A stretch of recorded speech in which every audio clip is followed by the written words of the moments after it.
আসসালামু আলাইকুম, আমি এমএচ মিরাজ কাতার থেকে। আজকের আমাদের ট্যুর হচ্ছে ওয়াকরা বিচে অ্যান্ড আমার রুমমেট এবং ফ্রেন্ড সহ আমাদের মাঝে সবাই উপস্থিত আছে এবং আজকের মিশনটা হচ্ছে অনেক ইউনিক। পুরো ব্লগে আমি সব কিছু দেখানোর চেষ্টা করব। ঈদের যে আনন্দটা অবশ্যই আমরা এটা উপভোগ করি, কারণ বিদেশে ঈদ মানে এটা অন্যরকম। যারা এটার ফিলটা বুঝে, ঘোরার আনন্দ এবং সব কিছু। কালকের মিশনটা ছিল কাতারের। আমি আমার পেজে আমার রুমমেট এবং বাইরের ফ্রেন্ডগুলা সবাইকে যথাযথ একটা সারপ্রাইজ দেওয়ার চেষ্টা করি এবং ভালোবাসা দেখানোর চেষ্টা করি।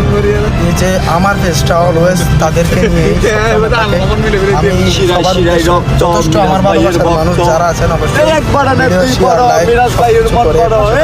অসংখ্য ধন্যবাদ।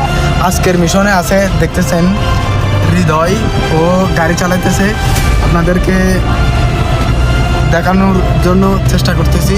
এই যে পিছনে আছে হারুন ভাই, আমাদের সিনিয়র, অ্যাটলিস্ট উনি আমাদের সাথে আছে। আসলে ছোটো বড় সবাই মিলিত থাকার চেষ্টা করি, যদি মানতে পারে চলতে পারে তাইলে বড়ও চলতে পারে সাথে। তারপর আছে সুমন আমাদের সাথে। আজকে বিচের আনন্দটা অন্যরকম হবে ওয়াকরা বিচে কাতারে। তারপর আছে সিফাত, এ আগের এটেনেও ছিল, আমরা যে পার্টিগুলো করছিলাম ওখানেও ছিল। অসংখ্য ধন্যবাদ। আজকে আছে সবাই কাজে ব্যস্ত। আরগুলা আমার দর্শকের মধ্যে এবং ফ্রেন্ড লিস্টে বন্ধু ভাই বারাত রুমমেট সবাই মিলে প্রায় আমরা 20-25 জন আছি, তার মধ্যে সবাই ব্যস্ত। আজকে আমরা আসছি ওয়াকরাতে। অসংখ্য ধন্যবাদ যারা আমাদের সাথে আছেন।